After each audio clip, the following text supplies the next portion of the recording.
느헤미야 10장 말씀입니다.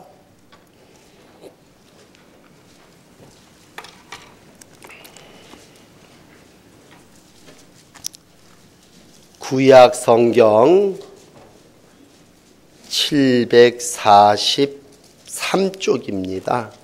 느헤미야 10장 뒤로 넘기셔서 앞에는 사람들 이름이 쭉 있고 30절서부터 마지막 절까지 읽어드리겠습니다. 우리의 딸들을 이 땅 백성에게 주지 아니하고 우리의 아들들을 위하여 그들의 딸들을 데려오지 아니하며 혹시 이 땅 백성이 안식일에 물품이나 온갖 곡물을 가져다가 팔려고 할지라도 우리가 안식일이나 성일에는 그들에게 사지 않겠고 일곱째 해마다 땅을 쉬게 하고 모든 빛을 탕감하리라 하였고 우리가 또 스스로 규례를 정하기를 해마다 각기 세겔의 3분의 1을 수납하여 하나님의 전을 위하여 쓰게 하되 곧 진설병과 항상 드리는 소제와 항상 드리는 번제와 안식일과 초하루와 정한 절기에 쓸 것과 성물과 이스라엘을 위하는 속죄제와 우리 하나님의 전의 모든 일을 위하여 쓰게 하였고 또 우리 제사장들과 레위 사람들과 백성들이 제비 뽑아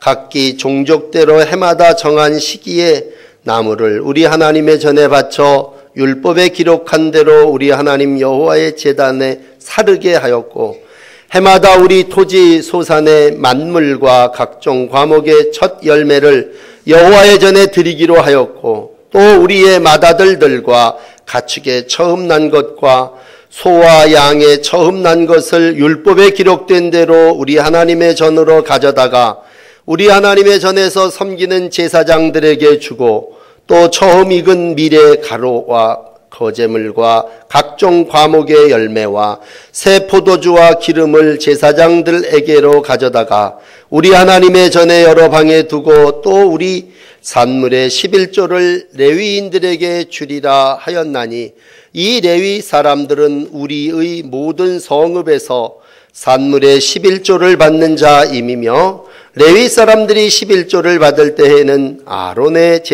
자손 제사장 한 사람이 함께 있을 것이요 제사장들은 그 11조의 10분의 1을 가져다가 우리 하나님의 전 곳간에 여러 방에 두되 곧 이스라엘 자손과 레위 자손이 거제로 드린 곡식과 새 포도주와 기름을 가져다가 성소의 그릇들을 두는 골방 곧 섬기는 제사장들과 문지기들과 노래하는 자들이 있는 골방에 둘 것이라. 그리하여 우리가 우리 하나님의 전을 버려두지 아니하리라. 아멘. 이제 이스라엘 백성들이 오랫동안 무너졌던 성벽을 하나님의 은혜로 다시 세우게 됩니다. 그리고 느헤미야 8장에 와서 그들은 수문 앞 광장에 모여서 학사 에스라의 말씀을 청하여 듣게 됩니다. 정말 감격적이었습니다. 다시 세우지 못할 것 같은 성벽이었고 우리 때에는 도저히 불가능한 그러한 일이었지만 하나님께서 느헤미야 같은 정치 지도자를 또 에스라와 같은 학자를 허락해 주셔서 성전을 52일 만에 다 완공하게 됩니다.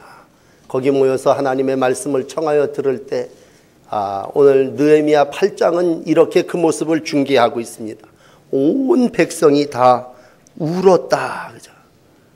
정말 감격해서 그 말씀이 너무나 귀해서 백성들이 다 에서부터 어른까지 모여서 영적인 대각성을 이루게 됩니다.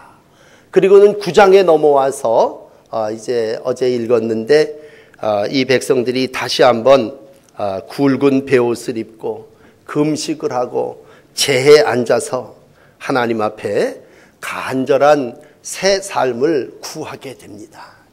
우리가 이제 사순절기를 살아나가는데 사순절은 영적으로 어떻게 보면요 하나님하고 더 가까워지는 기간이기도 하지만 과연 내가 지금 제자리에서 어떤 방향을 향해서 가고 있느냐라고 하는 것을 다시 돌아보는 그러한 기회죠. 그러기 위해서 늘 우리가 하는 얘기는 금식하고, 그런 얘기, 금식한다는 얘기는 지금 내가 있는 이 자리에서 생명 포기하는 거죠. 우리 먹는 걸 금한다는 얘기는 그거 금지하면 죽는다는 얘기인데, 그래도 내가 금식을 하면서 생명을 포기하면서 간절히 지금 내가 어떻게 앞으로 이제 살아야 됩니까? 마치 짐승들도 병이 걸리면 먹는 걸 금하는 것부터 시작한다고 하는데, 이스라엘 백성들도 구장에 가서요, 베옷을 걸쳐 입고 재에 앉아서 금식하면서 영적으로 스스로 이젠 이렇게 살아서는 안 되겠다. 더 이상 70년 포로 생활이 있어서도 안 되고, 더 이상 이렇게 성벽이 무너진 채로 있어서도 안 될 것이다. 이제 이걸 다 이루어 놨으니 이제 우리가 새롭게 시작하자. 그러면서 이제 영적으로 온 백성들이 각성하게 됩니다. 그리고는 이제 그 완성품이 눈에 보이는 게 이제 예루살렘 성벽이에요. 그 성벽을 바라봤을 때의 그 심정이라는 건 직접 참여한 사람들은 정말 보기만 해도 감동, 눈물이었을 겁니다. 그런데 이제 이렇게 일이 다 완공이 됐어요. 성벽이 다 이루어졌어요. 이제 여기서 우리가 어떻게 살아야 될 거냐, 뭘 해야 될 것이냐 라고 하는 도전을 받게 됩니다. 여러분, 고생고생해서 정말 집 하나 장만했어요. 그리고 그 집에 이삿짐을 들여놓고 그 다음날 우리가 마음속에 뭐냐면, 야, 이젠 이 집에서 내가 어떻게 살아야 되느냐, 여기서 이제 뭘 해야 되느냐 라고 하는 생각을 할 때 이 백성들은 다시 하나님 앞에 기도하면서 결심을 하게 됩니다. 그리고 이제 우리 옛날처럼 그렇게 살지 말자. 그래서 오늘 이제 10장에 넘어와서는요, 84명이 거기다 대고 도장을 찍습니다. 이제 우리 새롭게 살자. 이제 다시는 하나님의 백성으로 살아야지 어느 나라의 종이 된다든지 누구에게 업신여김을 당한다든지 그런 일이 있어서는 안 되겠다. 우리 한번 굳게 결심을 하자. 여러분, 전에도 결심이라는 제목으로 얼마 전에도 설교를 해드렸는데, 그런 결심은 내가 마음에 먹는 거예요. 새해가 되면 나가 에스라로서 내가 말씀을 가르치는 거, 그거 내가 결심하겠다. 그건 내가 하나님하고 약속한 거니까 내가 그렇게 하면 돼요. 근데 이 부분에 와서는 너무나 많이 쓰러졌고 배신했고 또 안 했고, 그러니까 이번에는 아주 서약하자. 사인을 해서 인을 치고 도장을 쳐서 이제 우리가 여기에 대해서는 책임을 지자. 그리고는 이제 이스라엘 백성들이요, 공동체에 속한 사람들로부터, 그러니까 1번은 느헤미야예요. 정치 지도자니까 느헤미야부터 시작해갖고 제사장들, 또 레위인들, 또 백성의 두령들, 이런 사람들이 거기다가 꽝꽝 나 여기다 사인해, 나도 여기다 도장 찍어, 이러면서 다시는 우리가 포로로 붙잡혀가는 비극을 당하지 않으리라. 그러니 이제는 말로 하는 것보다 여기다 도장 찍자. 그래서 오늘 이제 읽으시면요, 앞에 분 건너뛰었습니다만 1절서부터 29절까지는 그 도장 찍은 사람들의 명단이에요, 명단. 전부 다 도장을 찍지는 않았지만 대표가 찍은 거예요. 동인천교회 누구, 그리고 딱 찍으면 그 동인천교회 사람들은 다 우리가 그렇게 당신의 말대로 살겠습니다. 그러면서 이제 다시 한번 하나님 앞에 약속하고 어떻게 살 것인가를 결단하게 됩니다. 그리고 이제 그 내용은 여기 6가지 정도 되지만 오늘 이제 여러분들에게 3가지로 정리를 해서 또 말씀을 드릴 거예요. 여러분, 요즘 그 일본의 경제학자 중에 오마에 게니치라고 하는 분이 계세요. 이 사람은 경제학자이기도 하지만 세계에서 5손가락에 안에 꽂는 석학이고, 요즘 아주 한국을 향해서 쓴소리를 잘해대는 미래학자. 이의 책 중에 난문쾌답이라는 책이 있고, 인간을 3가지 바꾸는 방법이라고 하는 책이 있어요. 그 인간을 바꾸는 3가지 방법이 뭐냐? 3가지가, 첫째는 시간을 달리 쓰는 것, 둘째로 사는 걸 바꾸는 것, 세 번째로 새로운 사람을 사귀는 것. 이 3가지가 바뀌어지지 않으면 인간은 절대로 바뀌어질 수 없다. 그러니까 책에서 그렇게 얘기를 해요. 그러니까 인간이 바뀌어진다고 하는 건 정말 하나님의 은혜로 되는 거지만, 이 학자는 자기가 연구하고 공부해서 내리는 결론은 사람이 바뀌어지려면 그 사람이 시간을 달리 써야 된다. 또 사는 걸 바꿔야 된다. 새로운 사람을 사귀어야 된다. 그래야 그 인간이 바뀐다는 거죠. 맨날 초등학교 동창하고 그 자리에 앉아서 막걸리나 먹어가면서 야, 우리 바꾸자. 그러면 그 사람들이 10년이나 30년 전이나 똑같은 사람이 앉아서 똑같은 안주에 똑같은 얘기를 하는데 뭐가 바뀌겠냐는 거죠. 바뀐다고 하는 건 내가 그동안에 시간을 이렇게 썼는데 난 이제 시간을 그렇게 안 쓰겠다. 내가 지금까지는 여기 와서 살았는데 이제는 여기는 근처도 안 오고 내가 사는 걸 바꾸겠다. 내가 그동안에는 저 동창생을 만나서 살았는데 이제는 내가 새로운 사람을 사귀면서 살겠다. 그러면 그 사람이 바뀌어진다는 거죠.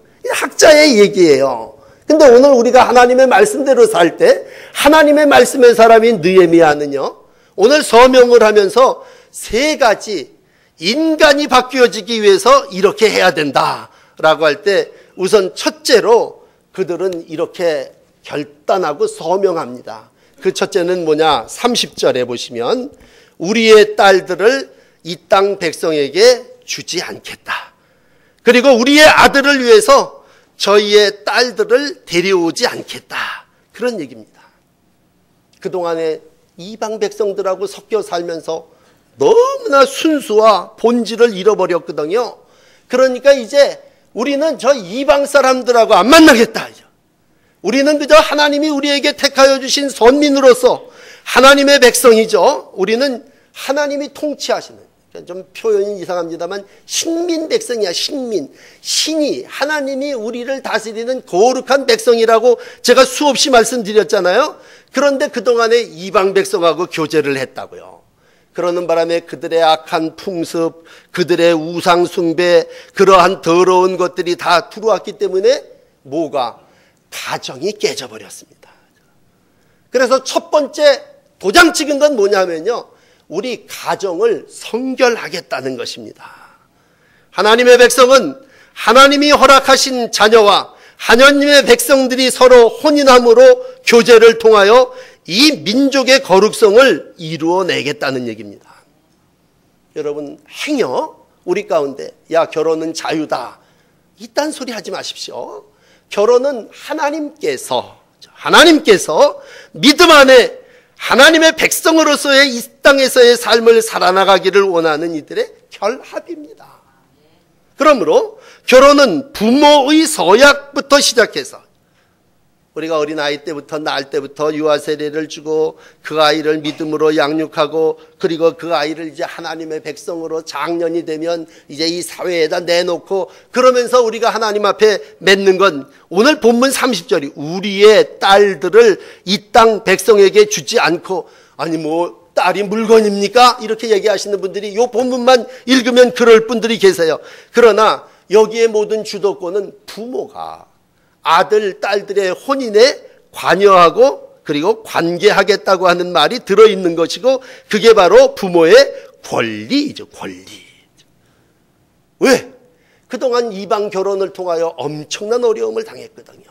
우리 백성 중에 제일 똑똑이가 솔로몬이었는데 정말 1000번제를 드리고 하나님 앞에 지혜와 총명을 얻은 사람이었는데 그도 아내를 이방 여인을 얻더니 완전히 무너진 그 똑똑함, 그 총명함이 다 어디에서 사라지고 우상과 산당을. 아방 같은 경우 어떻습니까? 하나님이 세운 종이었음에도 불구하고 원래부터 잔인한 사람 아니었어요. 근데 이세벨을 아내로 맞이하고 나서부터 폭군이 되어버려요. 야, 우리 역사들 선배들을 보니까 이방 여인하고 혼인하고 나서 신앙을 지킨 사람이 없다. 결국 이들이 내린 결론의 첫 번째는 이방 사람과 혼인하지 않겠다. 오늘 여러분 그 13장 28절에 가서 보시면요, 맨 뒤에 대제사장 엘리야십의 손자 요하다의 아들 호나가 호론 사람 산발랏의 사이가 되었으므로 어떻게 했습니까? 내가 내쫓아 그를 떠나게 해버렸다. 대제사장의 손자부터 안 된다. 이제 우리가 결심하고 도장 찍기는 우리는 절대로 제사장으로부터 시작하여 모든 사람들은 이방인들과 절교를 통해서 더 이상의 악한 풍습과 우상숭배가 우리의 집 안에 들어오지 못하게 한다는 것이죠. 여러분, 사무엘상 7장에 보면요, 국가적으로 신앙을 회복하기 위해서 미스바 광야에 모여서 하나님과 언약을 재정립하는 일이 있었습니다. 그때 내린 첫 번째는 뭐냐면요, 이방 우상 생활 속에서 끊어버리라는 거죠. 그리고 마음을 하나님께로 향하라는 얘기입니다. 그동안 우리가 세상을 향해서 야, 저 사람하고 혼인하면 우리가 저 집의 모든 것들이 내 배경이 될 수 있고, 내가 저 집하고 혼인한다고 하는 것은 결국 저 집의 땅을 내가 소유하는 것이니까 덜 노동을 해도 저 이방의 땅에서 풍성한 것을 내가 누릴 수 있어. 결혼이라고 하는 걸 경제의 거점으로 생각했다면, 왕이 돼갖고 혼인한다는 걸 외교의 방법으로 생각했다면, 이제는 하나님이 우리에게 붙이는 축복을 기대해야지 우리가 이러한 방법으로 딸들을 이 땅 백성에게 주지 아니하고 저 땅의 딸들을 우리의 아들을 위해서 데려오는 일을 하지 않겠다는 얘기입니다. 여러분, 다시 한번 우리가 여러 가지로 결단하는 일이 많이 있습니다만, 오늘 이스라엘 백성들이요, 포로 생활하고 어려움과 무너진 성벽 속에서 아픈 가슴을 짓고 정말 백수십 년 그 상처를 가지고 살아 나오면서 이들이 내린 도장 찍으면서 결심한 첫째는 뭐냐? 하나님이 정말로 우리 가운데 원하시는 건 가정의 순수함과 거룩함을 회복하는 일입니다. 그러므로 여러분, 우리가 예수를 믿는 여러 가지 이유가 있습니다만 그 중에 가장 귀한 건 우리의 가정을 지키기 위해서입니다. 우리들이 신학대학에 들어가면요, 처음에 사회학 개론이라는 걸 공부하고, 그때가 되면 가장 먼저, 여러분 사회학을 공부하신 분들 있으시겠지만 사회학자의 가계조사, 그거를 제일 먼저 공부해요. 이 얘기 대충 이렇습니다. 18세기 후반에 미국의 영적 대각성을 주도한 사람이 조나단 에드워드라고 하는 사람인데, 그 사람이 후손이 873명입니다.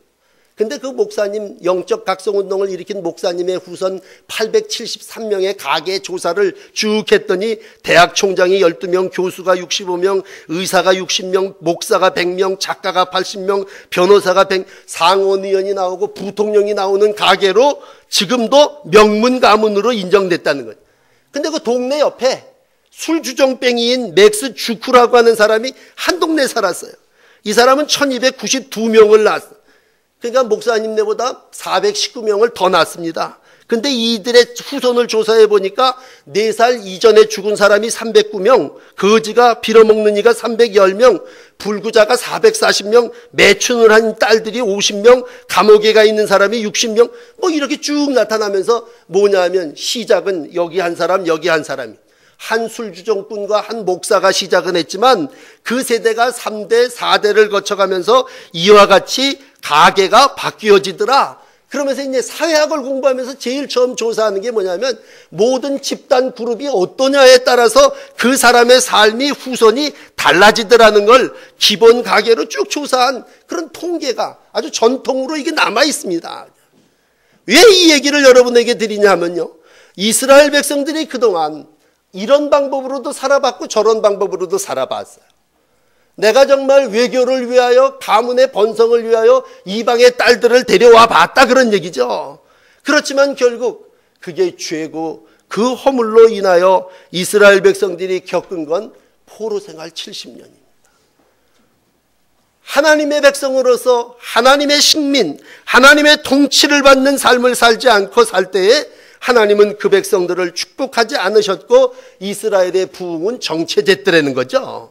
그러므로 이제 다시 한번 느헤미야에 의해서 집을, 성벽을 다 짓고 나서 미스바, 이제 그 수문 앞 광장에 모여서 큰 은혜를 받고 이들의 마음속에 결심하는 건 첫째, 우리는 우리의 딸들을 이 땅 백성에게 주지 않겠다고 하는 성결 서약입니다. 여러분들의 삶의 결단이 여러 가지 있겠죠. 내 마음으로 나 이렇게 할 거야. 그건 나밖에 모르죠. 그러나 어떤 때는 내가 도장 찍고 서약하고 맹세하고 사인하라 그래서 거기다 내 이름을 걸고 하는 일들도 있을 겁니다.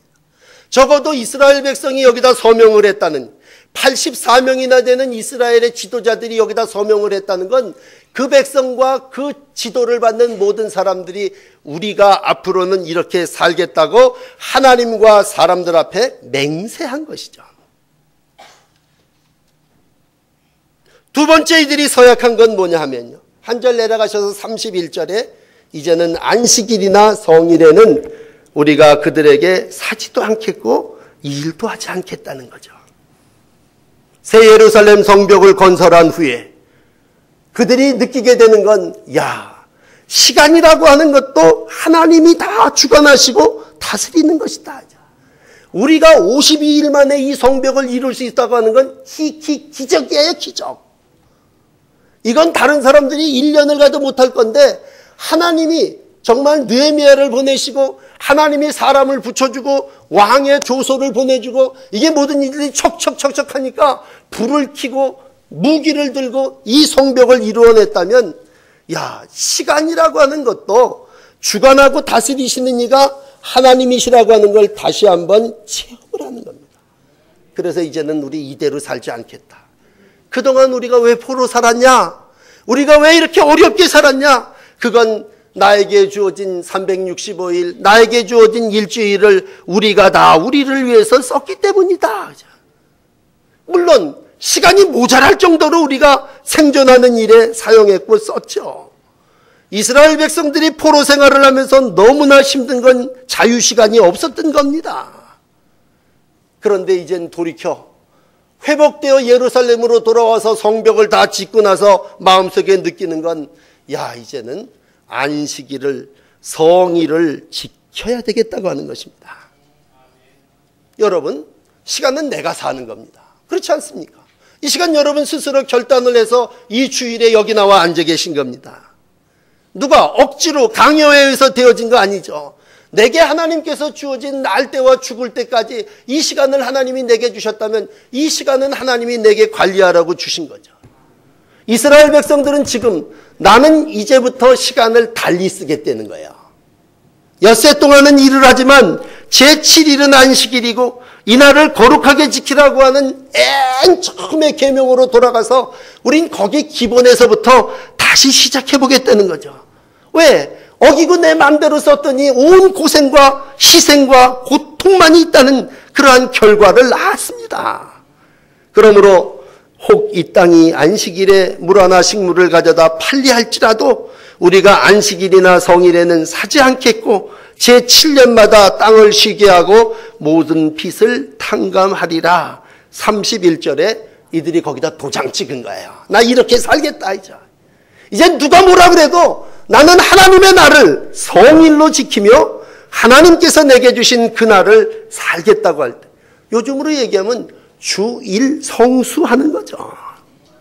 네 번째 계명인 안식일을 기억하여 거룩하게 지키라고 할 때, 이건 뭐 기억하는 정도가 아니라 그날을 성별해서 물건을 사고 팔지도, 옛날 우리 그 고신파 교인들이 정말 철저하게 그렇게 지켰던 것처럼 정말 우리가 나 자신을 위해서 먹고 입는 일에 사용하지 않고 그날은 땅을 쉬게 하고 오히려 거기서 짐승들도 와서 그 땅에서 먹고 또 빛을 탕감해줘서 가난한 사람들도 거기 와서 살게 할 것이고, 심지어는 출애굽기 31장 15절이 얘기하는 안식일을 어긴 자는 반드시 죽일지니라 라고 할 때 정말 우리가 목숨을 걸고 이 시간을 구별하여 살겠다고 하는 다짐을 하게 됩니다.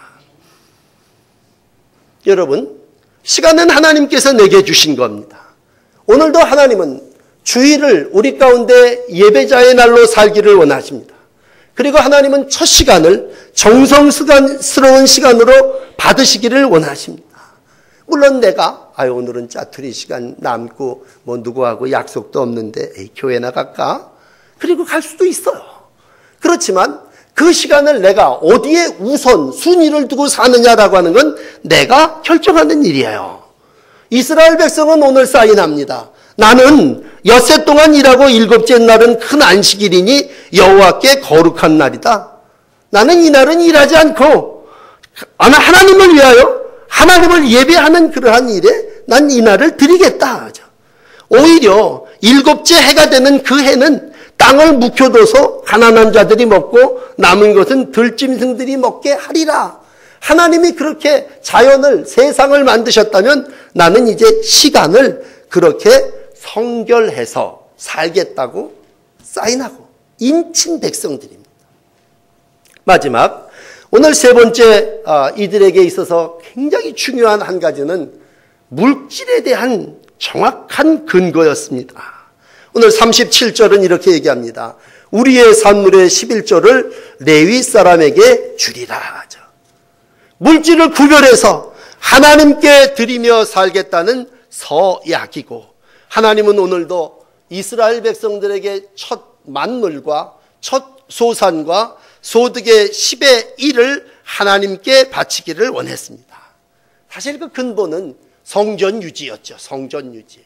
성전을 유지하려니 제사장이 있고 레위인이 있고 그들이 뭘 먹고 삽니까? 그러니 그들에게 11조를 주어 성전을 지키고 성전을 이루어가게 하기 위해서 11조를 드리게 했고 규례를 정했죠. 그동안의 이스라엘 백성들, 자기에게 주어진 물질을 오직 자기만을 위해서 썼습니다. 그리고 그걸 이상하게 생각하지 않았습니다. 그런데 먹고 살기 힘든 어려운 회복의 이스라엘 포로 시기를 마치고 돌아와 성전을 재건하고 보니까 여전히 상황은 똑같습니다. 그러면 성벽을 재건하고 성전을 만들어 놨으면 그 성전을 관리, 보수, 지키는 이들이 있어야 될 거 아니에요. 그들이 뭐 먹고 사느냐? 그들에게 11조를 주지 않으면 그들이 이제 성전을 떠나가는 일이 일어나지 않겠느냐? 성전을 성전되게 하기 위해서 제사장들이 제사장의 본연의 일을 감당하기 위해서 오늘 이스라엘 백성들은 다시 첫 만물과 11조를 하나님께 드리기로 서약하고 거기에 대해서 인친, 도장치게 됩니다. 여러분, 우리에게 제일 심각하고 중요한 건 물질입니다. 물질은 이 세상을 살아나가는 우리에게 꼭 반드시 필요한 것입니다. 처칠이라는 사람이 이렇게 유명한 말을 했어요. 우리가 얻은 것으로 삶을 꾸려나가며 남에게 베푸는 것으로 인생은 가꾸어진다. 여러분, 돈이라는 게 내가 생계 유지하기 위해서 필요합니다. 그렇다면 돈은 나의 생계 유지를 위해서 필요한 겁니다. 그런데 돈이 넘어서서 내 생계 유지를 넘어서서 제사장을 위해서, 이웃을 위해서, 교회를 위해서, 가난한 자와 객과 고아를 위해서 쓴다. 그랬을 때 그건 생계가 아니라 헌신과 봉사의 도구가 됨을 우리는 압니다. 쓰는 건 내 마음이에요. 내가 땀 흘려서 벌은 돈인데 내가 내 마음대로 쓰죠. 그러나 오늘도 하나님은 이들에게 도장 찍고 구별하기를 뭐냐면, 이제 너희가 이 땅을 살아나가며 시간을 구별하는 것도 중요하지만 물질을 구별하는, 열 중에 하나를 구별하는 건 네 마음이 어디에 있느냐라고 하는 것을 알려주시는 말씀입니다. 오늘도 하나님은 분명하십니다. 내 삶의 주인이 되기를 원하십니다. 그리고 첫 열매를 원하십니다. 그건 쓰고 남은 걸 원하는 것이 아니라 내가 하나님 앞에 드려지는 모든 삶 중에 가장 먼저 헌신, 가장 먼저 드려지기를 원한다고 하는 것이죠. 그렇다면 우리는 적어도 이 땅을 살아나가며 돈의 종이 되어서는 안 됩니다. 돈을 통제해야죠. 내가 돈을 관리해야죠. 그건 바로 자신이 돈을 통제한다는 의미의 11조입니다.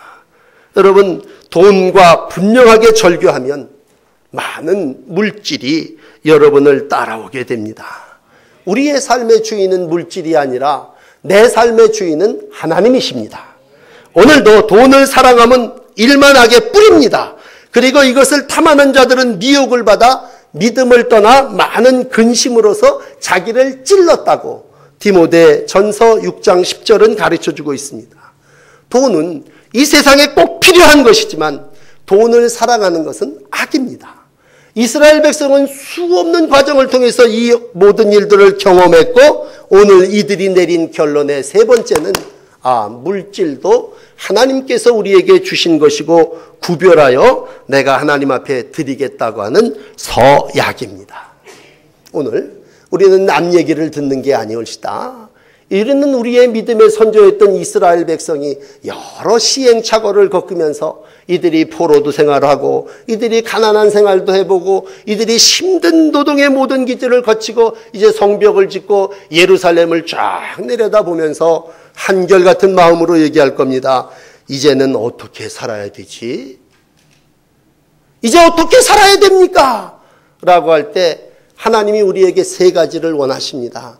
가정이 성결되어야 되고 시간이 성결되어야 하고 물질이 성결되어야 합니다. 오늘도 이 세 가지 이스라엘 백성의 서약이 새롭게 사순절기에 하나님의 백성으로서 삶을 살아나가는 여러분과 하나님과의 서약이 되시기를 축복합니다. 기도하겠습니다. 하나님의 자녀로 이 땅에서 삶을 살아나갑니다.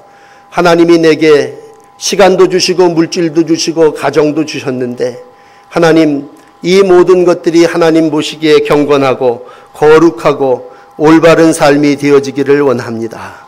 내가 만몬의 종이 되지 않게 하시고 하나님의 종이 되어 싸우니 이 땅을 살아나가며 물질을 통제하게 하시고 시간을 관리하게 하시고 가정을 성결함으로 하나님께 드려지게 하여 주시옵소서. 겨우겨우 꾸려나가는 인생 되지 않게 하시고 만났던 사람들만 만나는 날들이 되지 않게 하여 주시고 내 삶이 변화되기를 원하시는 주님, 이 아침에도 하나님 앞에 나와 예배하는 성도들을 축복하여 주셔서 이들이 시간을 달리 쓰게 하시고 만나는 사람들이 바뀌어지게 하시고 거룩한 성전에서 주의 음성을 듣는 구별된 하나님의 백성 되게 하여 주옵소서. 이들을 통해서 하나님의 영광이 나타나게 하여 주시고 이들을 통해서 생겨난 후손들이 이 땅에서 하나님의 번성을 이루어 나가게 축복하여 주옵소서. 예수님 이름으로 간절히 기도드립니다. 아멘. 50장